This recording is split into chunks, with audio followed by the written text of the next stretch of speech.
It's been hard to figure out what exactly is the strategy. Like, we have crime and we have domestic terrorism, but is domestic terrorism considered a crime?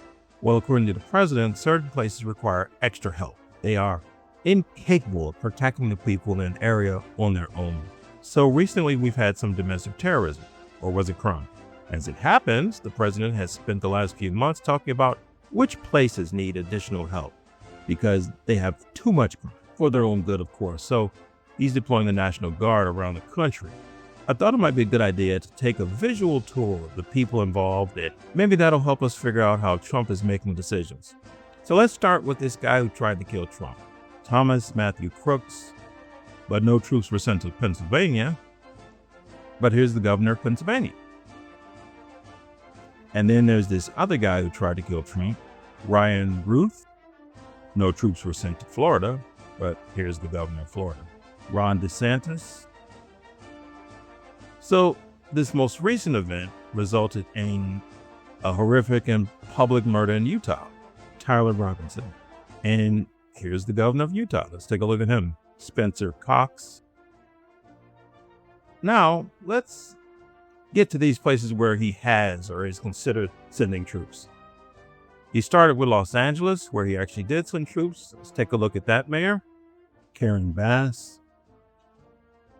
Then he moved on to DC, where troops were also sent after a teenager named Big Balls got beat up by two other teenagers during a carjack attempt. I believe one of them was a girl. Big Balls, Edward Courtesan, maybe.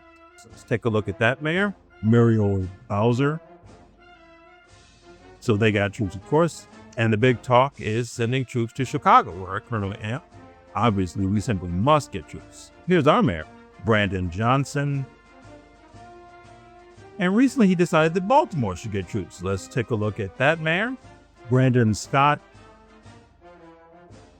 And he's also decided that Memphis should get troops. And let's have a look at that mayor, Paul Young. So on the one hand, I think it's pretty crystal clear which places get troops and which places don't. You would think the scale of the crime, the magnitude of the crime events would be the deciding factor, but it looks like there's some other factor. A little hard to put your finger on unless you do a visual review, and then it all makes sense.